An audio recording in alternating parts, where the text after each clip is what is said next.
پھر بھی اہل سنت والجماعت، اور کوئی حضرت امام شافعی کی تقلید کر کے شافعی ہوئے پھر بھی اہل سنت والجماعت، یوں ہی قیاس کر لیجئے، امام احمد کی تقلید کر کے حنبلی ہوئے، امام مالک کی تقلید کر کے مالکی ہوئے، مگر ان کے مذہب اور مسلک میں کوئی فرق نہیں پڑا۔ مطلب کیا ہوا کہ عقائد میں تقلید نہیں ہوتی بلکہ اعمال میں ان چاروں کی تقلید ہوتی ہے۔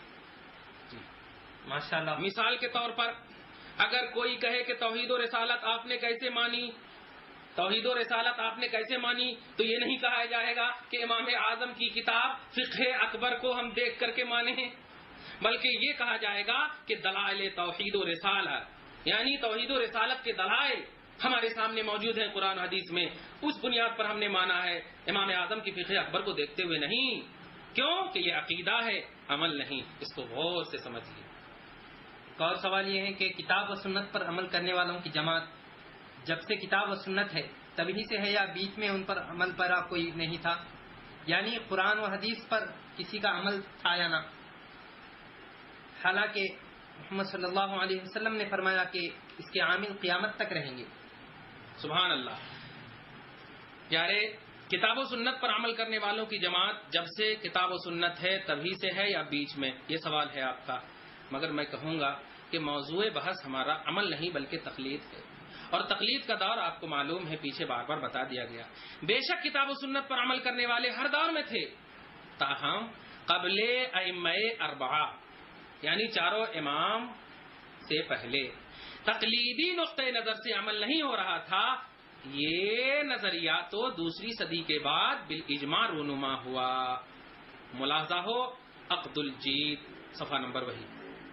ایک اور اہم سوال ہم مفتی صاحب سے کرنے جا رہے ہیں کہ قیامت کے دن حمد کا جھنڈا صرف پیغمبر صلی اللہ علیہ وسلم کے ہاتھ میں ہی ہوگا یا ان چاروں ائمہ اکرام کے بھی جھنڈے الگ الگ لہرا رہے ہوں گے؟ حوض کوثر صرف رسول اللہ صلی اللہ علیہ وسلم ہی کا ہوگا یا چاروں اماموں کے لیے بھی ہوں گے؟ اگر یہ پیغمبر صلی اللہ علیہ وسلم ہی کے ساتھ مخصوص ہے تو پھر ہم دنیا میں ہم کس طرح دیکھتے ہیں کہ ادھر ادھر منہ مارے؟ سبحان اللہ۔ اس کا جواب ہمیں مختلف فرمائیں۔ آپ کہنا یہی چاہتے ہیں کہ پیغمبر علیہ السلام کے علاوہ کسی اور کے اقوال و افعال سے ہمیں کیا غرض؟ سوال کا خلاصہ یہ، کیا غرض؟ یاد رکھیے یہ نظریہ سارے صحابہ کرام کے اقوال و افعال کو بھی نہ ماننا ثابت کر رہا ہے۔ پھر یہ کہ آقا علیہ الصلوۃ والسلام کے کچھ خصوصیات ایسے ہیں جو کسی امت کو تو کیا بشمول ائمہ اربعہ یعنی چاروں ائمہ کے شامل ہونے کے ساتھ ساتھ کسی نبی کو بھی حاصل نہیں ہے۔ انہی میں سے لوائے حمد، حوض کوثر ہیں، کسی کو حاصل نہیں ہے، میرے آقا کو حاصل ہے، حضور محمد صلی اللہ علیہ وسلم کو حاصل ہے۔ مگر ان خصوصیات حاصلہ خاصہ سے تقلید ائمہ اربعہ کی نفی کہاں ہو رہی ہے؟ ما سبق میں بتا دیا جا چکا آپ کو کہ تقلید ائمہ اربعہ یعنی چاروں اماموں کی تقلید بالاجماع منعقد ہو چکا ہے، تو ہم دنیا میں ادھر ادھر منہ نہیں مار رہے ہیں بلکہ نبی تک یعنی جو منزل مقصود ہے پہنچنے کی راہوں پر گامزن ہے۔ ایک حدیث پیش کر کے مزید اس مسئلہ کو واضح کر دوں، حضور علیہ السلام نے ارشاد فرمایا، جس کے راوی حضرت عثمان ابن عفان ہیں، فرماتے ہیں یشفع یوم القیامت ثلاثۃ الانبیاء ثم العلماء ثم الشہداء، سنن ابن ماجہ، حدیث نمبر 4313۔ یعنی قیامت کے دن حضور کو لوائے حمد عطا ہوگا۔ سبحان اللہ۔ قیامت کے دن جہاں حضور کو لوائے حمد عطا ہوگا، 3 گروہ خاص طور سے شفاعت کریں گے۔ سبحان اللہ۔ انبیاء، پھر علماء، پھر شہداء۔ میں یہاں پر تھوڑی سی آپ کا ٹائم لے کر کے بتا دوں کہ 3 لوگ شفاعت کریں گے۔ اولاً تو مطلق طور پر شفاعت اور وسیلہ ثابت ہوا۔ ہم نے کیسٹ سنا ہے ذاکر نائک کی، سی ڈی سنا ہے، اس میں شفاعت اور وسیلے کو بدتمیز نے صرف آیت نمبر کہہ کر کے ہمارے سامنے نوجوانوں کو پریشان کیا ہے کہ 25 جگہ ایسی ہیں جس میں شفاعت اور وسیلہ حرام ہے، 2 جگہ رسول کو ملے گا۔ میں پوچھتا ہوں کہ یہاں پر یشفع یوم القیامت، اچھا ٹھیک ہے، وہاں ملے گا تو کیوں ملے گا اور یہاں کیوں نہیں ملے گا؟ وہاں اس لائق ہو جائیں گے اور یہاں نالائق ہیں. اور پھر یہ کہ اس میں صرف نبی کی خصوصیت اس نے بیان کی ہے کہ محمد کو ملے گا، جبکہ یہاں 3 گروہ کا خاص طور سے ذکر ہے. علماء پہلا گروہ، شہداء دوسرا گروہ، انبیاء ایک گروہ. اس کا مطلب یہ ہوا، آپ اس کو بھی سرسری اعتبار سے ذہن میں رکھیں اور آپ گمراہی سے اپنے آپ کو بچائیں، اللہ محفوظ فرمائے. ذرا آپ دیکھیے اور سینے پر ہاتھ رکھ کر بتائیے کہ شفاعت کرنے والے گروہ میں فرد واحد بھی نہیں بلکہ جماعت انبیاء، جماعت علماء، جماعت شہداء. تو سوال یہ ہے کہ لوائے ہم جو در حقیقت شفاعت کبریٰ کا مقام ہے، بڑی شفاعت کا مقام ہے، حضور کے لیے ہے، تو پھر دیگر انبیاء، علماء اور شہداء کے پاس کون منہ ماریں گے بقول آپ کے؟ اور حدیث کہہ رہی ہے منہ مارنا شفاعت کے لیے، اور حدیث نبی ہے کہ شفاعت ان سب کی ہوگی. تو بتائیے جب ان سب کی شفاعت ہوگی تو کن کی یہ لوگ کریں گے؟ زبردستی بلائیں گے، ارے میرے پاس شفاعت ہے تم لوگ نہیں آ رہے ہو؟ نہیں، اللہ رسول سے آپ اور ہم نہیں زیادہ جانتے. رسول نے فرما دیا شفاعت ہوگی، وسیلہ ثابت. جب وہاں ثابت تو یہاں بھی ثابت، کیونکہ جو شرک ہے، یاد رکھیے گا، کیونکہ جو شرک ہے وہ کسی لمحے میں جائز نہیں ہے، کسی لمحے میں حلال نہیں ہے. جو شرک ہے وہ قیامت تک، کیا جنت سے جانے سے جہنم میں جانے سے پہلے تک وہ شرک ہے. جیسے سجدہ حرام ہے، غیر اللہ کو تو حرام ہے، سجدہ غیر کے لیے شرک ہے تو شرک ہے. سجدہ تعبدی مطلب کیا ہوا؟ جب شفاعت ثابت ہے تو قیامت میں ثابت ہو. یہاں قیامت کا تذکرہ یہ پیارے اتفاقی ہے، بتاؤں آپ کو، یہ علمی گفتگو ہے. یہ اتفاقی اس لیے ہے کہ دنیا میں تو آپ پریشانی کو کسی نہ کسی طرح ادھر ادھر جا کر کے آپ دور کر سکتے ہو، مگر وہاں کی پریشانی اللہ 50,000 مقدار 50,000 سنہ، 50,000 برس کا ایک دن ہوگا. وہ پریشانی بڑی پریشانی، اس لیے خصوصیت کے ساتھ یوم القیامت کی قید لگائی سرکار نے. ورنہ شفاعت حق ہے. آپ اس سوال کا جواب اپنے سوال کے مطابق بھی اور عقائد کی روشنی میں بھی سماعت کر لیے. اللہ ہمیں قبولیت کی توفیق دے. سامعین، ہم اپنے پروگرام کے آخری سوال کی جانب آگے بڑھ رہے ہیں. سوال یہ ہے کہ اگر کسی امام کے مقلد کے پاس کوئی صحیح حدیث پہنچے اور وہ حدیث اس امام کے قول کے خلاف ہو تو اسے کیا کرنا چاہیے؟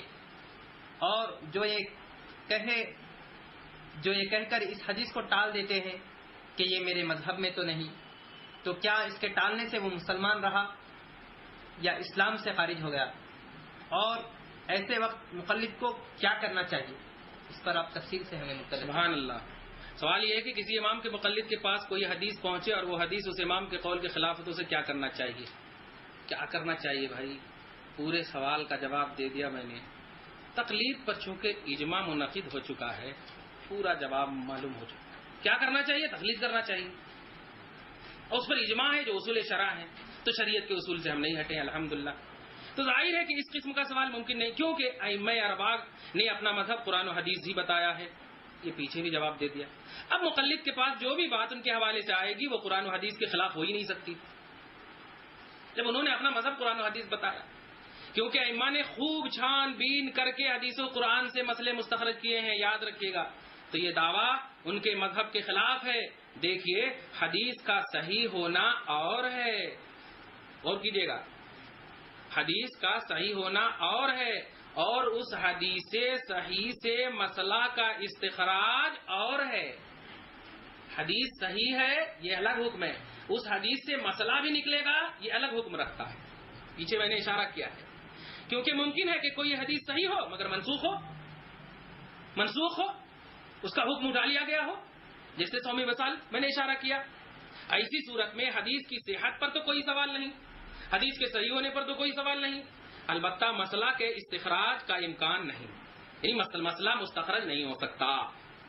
لہذا ایسے وقت میں مقلد کے لیے سوائے اس کے کوئی اور صورت نہیں کہ وہ اپنے امام کو اس یقین کے ساتھ مانے کہ میرے امام نے جو بھی مسئلہ ہمیں دیا ہے وہ قرآن و حدیث کے مطابق دیا ہے، تو ایسا شخص نہ تو اسلام سے خارج ہوگا بلکہ میں مزدہ بتاؤں سواد اعظم جو فرقہ ناجیہ ہے اس کا متبع ہو کر جنت کا مستحق ہوگا. اللہ تعالیٰ ہمیں ایسا عقیدہ نصیب. تو یہ تھے سامعین غیر مقلدین کے پیشوا خطیب الہند مولانا محمد جوناگڑھ ہی کا تحریر کردہ تقلید سے متعلق 50 سوالات کے جوابات، جسے ہم پورے دلائل کے ساتھ قرآن و حدیث کی روشنی میں مفتی صاحب سے سماعت کر رہے تھے. آخر میں ان 50 سوالوں کے بعد 50 سوالات کے جوابات دیے جانے کے بعد ہم مفتی صاحب سے ایک بات یہ عرض کرتے ہیں کہ ائمہ اربعہ کے اقوال کی توضیح فرمائیں کہ امام اعظم کے فرمان کا مطلب یہ ہے کہ مفتی کو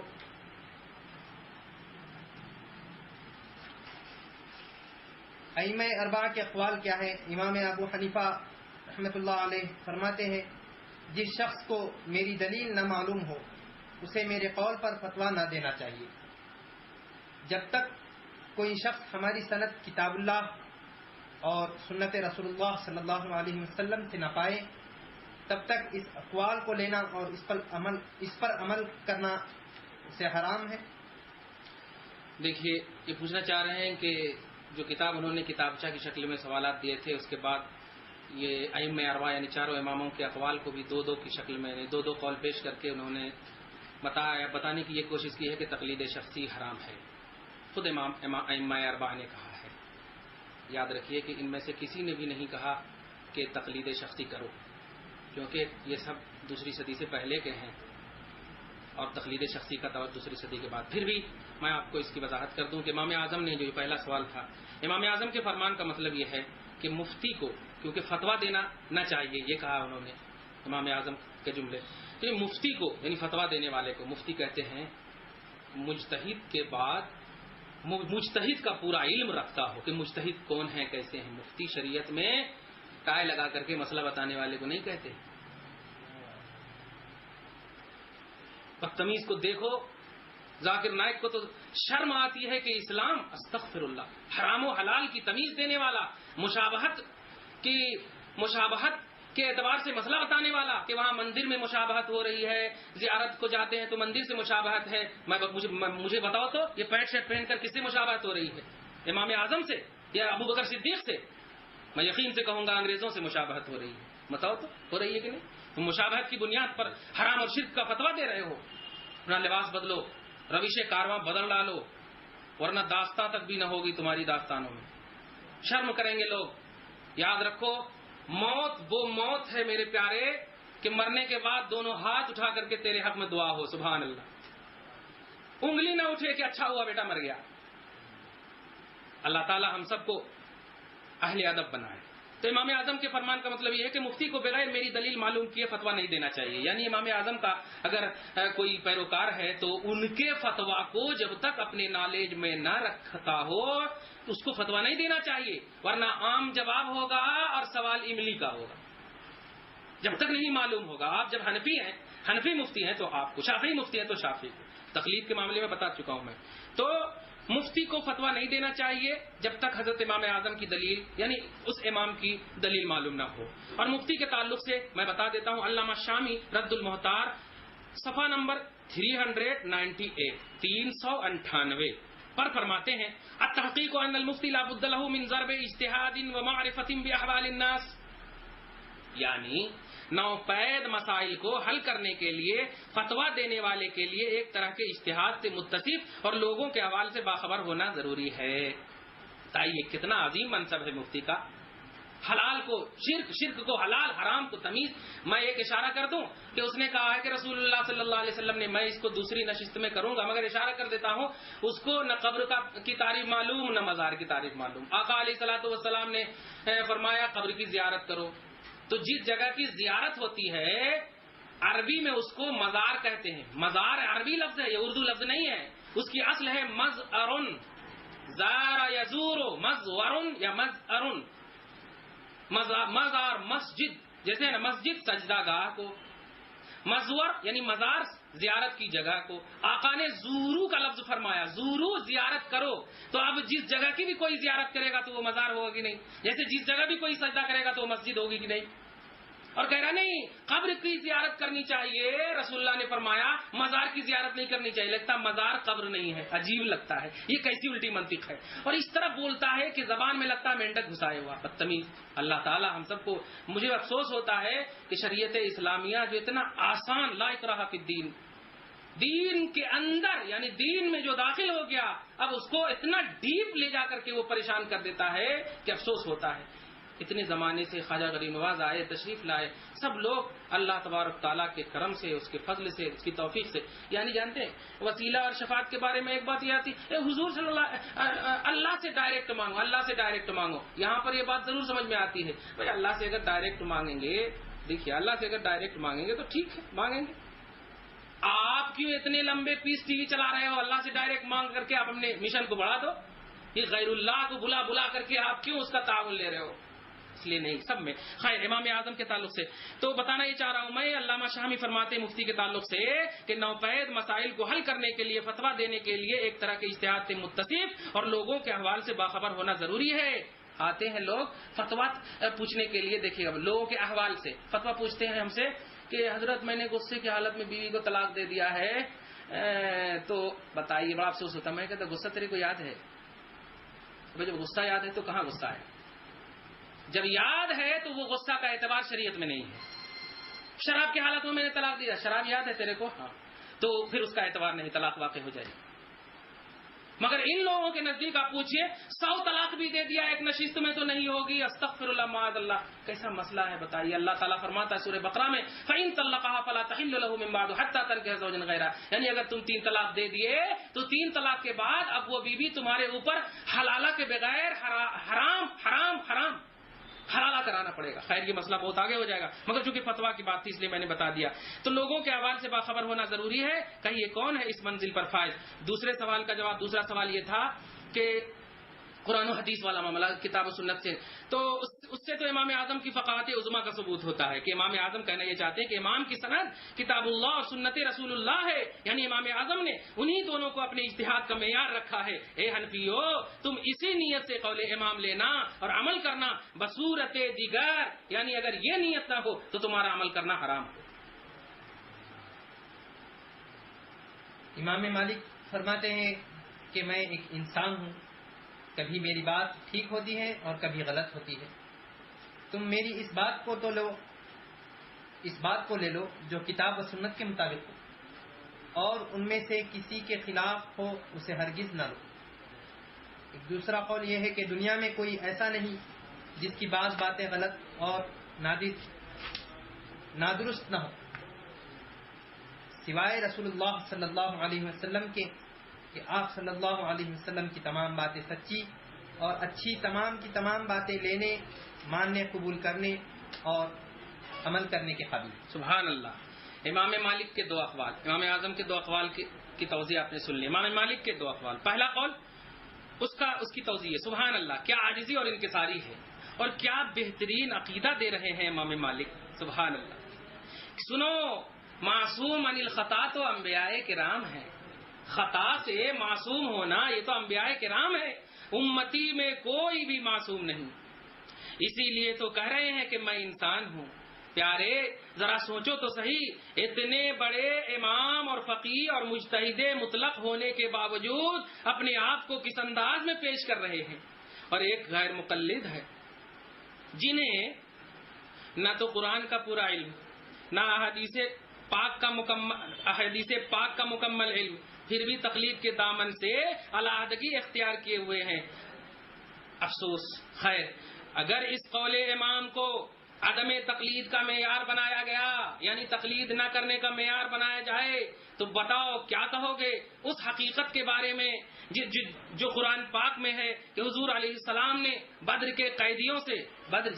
کے قیدیوں سے محض اجتہاد و قیاس کی بنیاد پر فدیہ لیا، جبکہ آیت کریمہ اس کے خلاف نازل ہوئی۔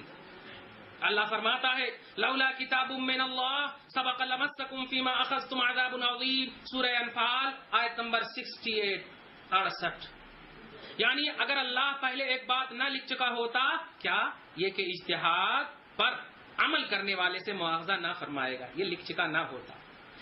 تو اے مسلمانوں، تم نے جو کافروں سے بدلہ بدلے کا مال لے لیا، اس سے تم پر بڑا عذاب آ جاتا۔ کہیے امام مالک تو فرما رہے ہیں کہ خلاف ہو تو ہرگز نہ لو، جیسا کہ آپ نے کہا خلاف ہو تو ہرگز نہ لو، جس میں امکان کا پہلو ہے، یعنی اگر ہو، اگر مگر کا پہلو، اگر ہو تو یعنی امکان کا پہلو ہے، اور یہاں تو خلاف ہونا یقینی ہے کہ آیت کریمہ بالکل خلاف اتر گئی ہے۔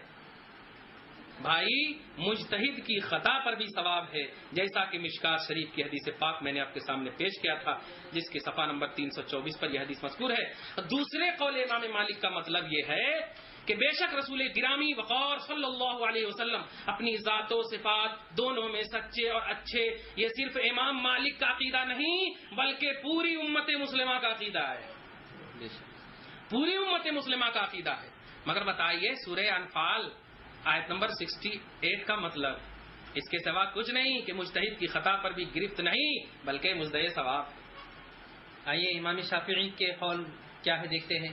آپ فرماتے ہیں کہ جب تم میری کتاب میں سنت رسول اللہ صلی اللہ علیہ وسلم کے خلاف کچھ پاؤ تو میرے قول کی کچھ پرواہ نہ کرو اور سنت نبوی صلی اللہ علیہ وسلم کو مضبوطی سے تھام لو۔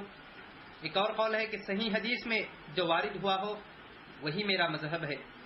جب تم میرے کلام کو حدیث کے خلاف پاؤ تو حدیث پر عمل کرو اور میرے قول کو دیوار پر دے مارو۔ اچھا، ان دونوں قول یعنی حضرت امام شافعی کے بھی دو قول کا پہلے قول کا مطلب یہ ہے کہ امام شافعی کے قول کا مطلب یہ ہے کہ میرے یعنی میں نے تو اپنی اجتہادی قوت سے اپنی کتاب سنت رسول کے مطابق لکھی ہے، مسئلے سنت رسول کے مطابق لکھے ہیں، تاہم میں ایک انسان ہوں اور خطائیں سرزد ہونا انسانی فطرت ہے۔ انبیاء کرام اس سے معصوم ہیں۔ اگر خلاف ملے تو سنت پر عمل کرنا، جملے پہ غور، اگر خلاف ملے تو سنت پر عمل کرنا اور میری بات پر عمل نہیں، مگر واضح رہے کہ یہ قول تقلید شخصی کے لیے رکاوٹ نہیں بن سکتی، یہ بات تقلید شخصی کے لیے رکاوٹ نہیں بن سکتی، کیونکہ تقلید شخصی کا دور دوسری صدی کے بعد ہوا ہے اور مجتہد کی خطا بھی معاف ہے اور تقلید شخصی پر اجماع منعقد ہے۔ ملاحظہ ہو عبد الجید صفحہ نمبر 33۔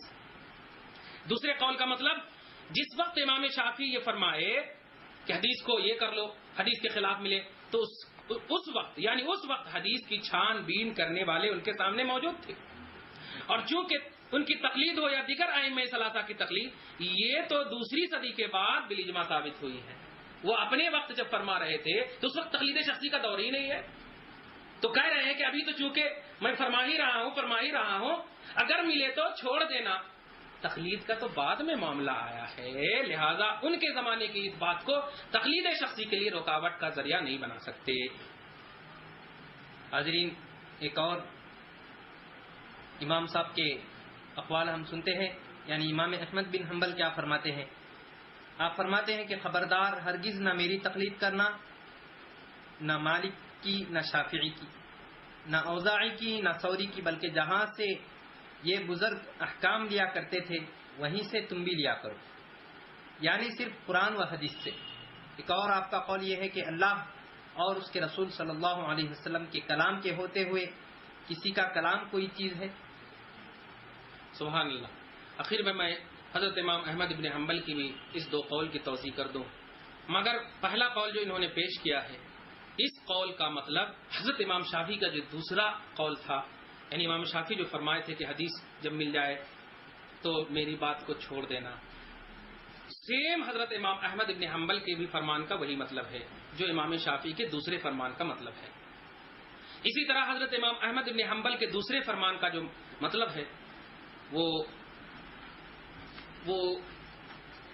سوال کیا تھا آپ کا؟ یہ اللہ اور اللہ کے رسول صلی اللہ علیہ وسلم کے کلام کے ہوتے ہوئے ہاں، کسی کے کلام کا کوئی چیز بے شک یہ ہمارا عقیدہ ہے، رہے گا انشاءاللہ، بے شک، مگر تقلید شخصی کا دور دوسری صدی کے بعد، یعنی اس میں تقلید کی منعیت اور رکاوٹ کہاں سے ثابت ہو رہی ہے۔ اللہ تعالی ہم سب کی حفاظت فرمائے۔ اے ایمان والو، اللہ کے دین کی مدد کرو گے تو اللہ تمہاری مدد فرمائے گا اور تم کو ثابت قدم رکھے گا۔ سورہ محمد آیت نمبر 7۔ اللہ تعالی ہم سب کے عقیدے اور ایمان کی حفاظت فرمائے۔ آئیے ناظرین، ہم مفتی صاحب کے سامنے ایک بات یہ ضرور رکھتے ہیں کہ حدیث رسول میں امام اعظم قدس سرہ رضی اللہ عنہ کی بشارت، یعنی حضور علیہ الصلاۃ والسلام امام اعظم رضی اللہ عنہ کے بارے میں جو بیان فرمایا ہے امت کے لیے، اس بارے میں ہم مفتی صاحب سے جاننا چاہیں ان کے سوال کا مطلب یہ ہے کہ کیا امام اعظم کے تعلق سے آقا کے ارشاد کا اشارہ ملتا ہے؟ بھائی ظاہر ہے حضور صلی اللہ علیہ وسلم تو 10 ہجری میں دنیا سے تشریف لے گئے اور حضرت امام اعظم تو 80 ہجری میں دنیا میں تشریف لا رہے ہیں، تو صراحت کے ساتھ کیسے کیا اشارہ ملتا ہے؟ ہم تمام لوگوں کا عقیدہ ہے، ہم تمام لوگوں کا قرآن و حدیث کا عقیدہ ہے کہ آقا علم غیب رکھتے ہیں، رکھتے تھے، رکھتے رہیں گے۔ اللہ ارشاد فرماتا ہے، یہ ایک الگ مستقل ٹاپک ہے، مگر میں کہتا ہوں سورہ جن کی آخری آیت کریمہ آپ جب ملاحظہ کریں گے، آخری فرسٹ آیت کریمہ، عالم الغیب فلا یظہر علی غیبہ احدا الا من ارتضی من رسول، یعنی عالم الغیب جو اللہ تعالیٰ وہ کسی کو اپنے غیب پر مطلع نہیں کرتا مگر جو رسولوں میں سے منتخب رسول، میرے آقا سے زیادہ کون سلیکٹڈ ہوگا، کون پسندیدہ ہوگا اللہ کی بارگاہ میں۔ خیر، ہمارا عقیدہ قرآن حدیث کے مطابق ہے۔ ہم یہ بتانا چاہ رہے ہیں کہ انہوں نے سوال تو یہ کیا کہ فرمائے ہیں وہ بتائیں، ایسا نہیں۔ اشارۃ النص یعنی آقا علیہ السلام کی ارشاد اشارہ کے طور پر ملتے ہیں اور ہم نہیں، علماء اور ائمہ کی توضیح کے مطابق۔ میں آپ کو بتا دوں کہ حدیث رسول میں امام اعظم کی کیا بشارت ہے۔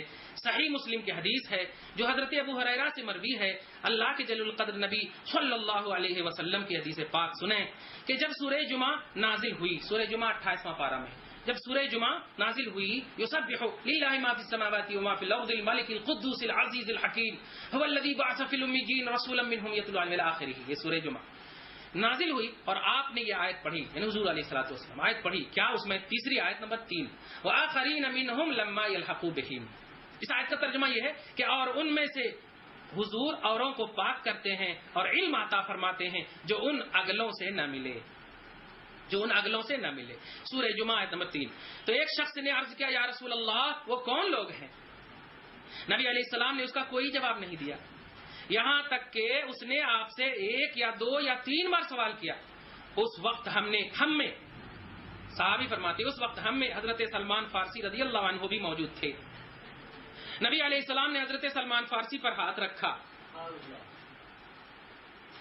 اور فرمایا اگر ایمان سریا کے پاس بھی ہوتا، یاد رکھیے گا یہ لوگ بخاری مسلم کی رٹ لگاتے ہیں، یہ صحیح مسلم کی حدیث ہے، اگر ایمان سریا کے پاس بھی ہوتا تو اس کے علاقے یعنی حضرت سلمان فارسی کی طرف اشارہ کر کے ان کے اوپر ہاتھ رکھے، اس کے علاقہ کے لوگ اس کو حاصل کر لیتے۔ سبحان اللہ، میرے آقا کے علم غیب کا اندازہ لگائیے۔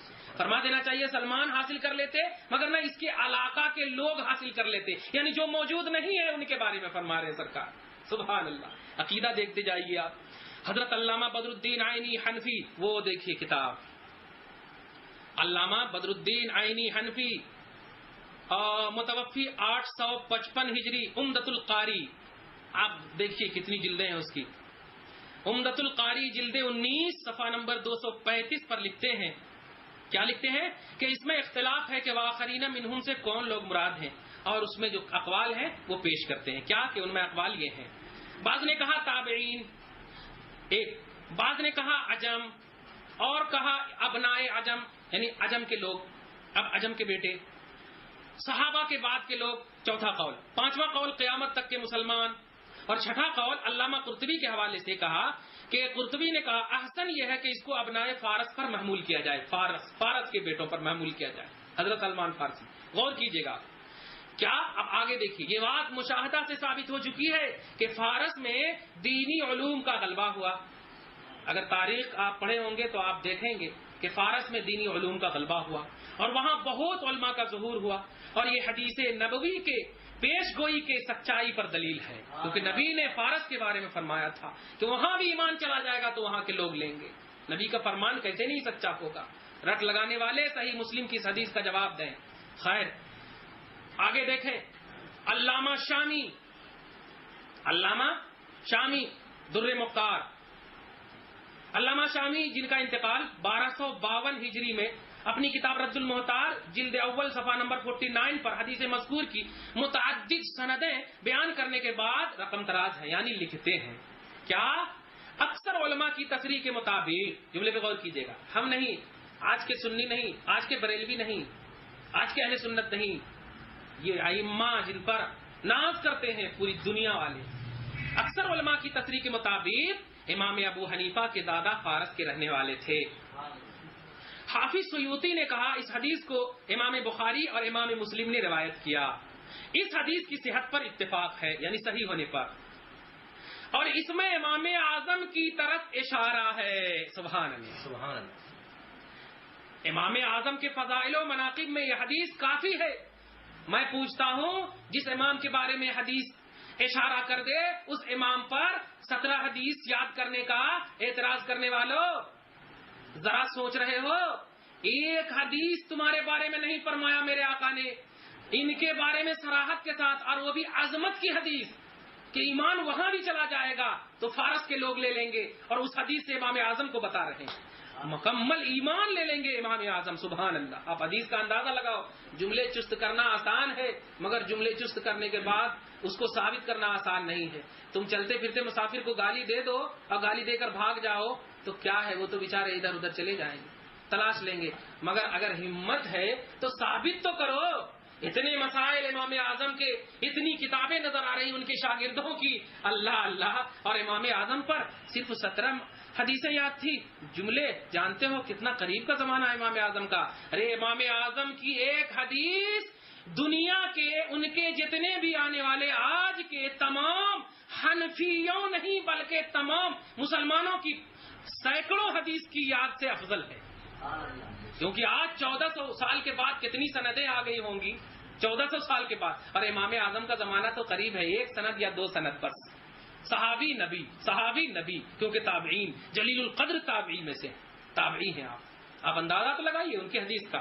خیر، تو اکثر علماء کی تصریح یہی تھی، امام اعظم کے فضائل و مناقب میں یہ حدیث کافی ہے۔ حافظ سیوطی مزید فرماتے، حافظ سیوطی کے شاگرد علامہ شامی نے یہ لکھا کہ ہمارے استاد نے جو جزم کیا ہے، یعنی یقین سے کہا ہے، وہی بالکل صحیح ہے۔ سبحان اللہ۔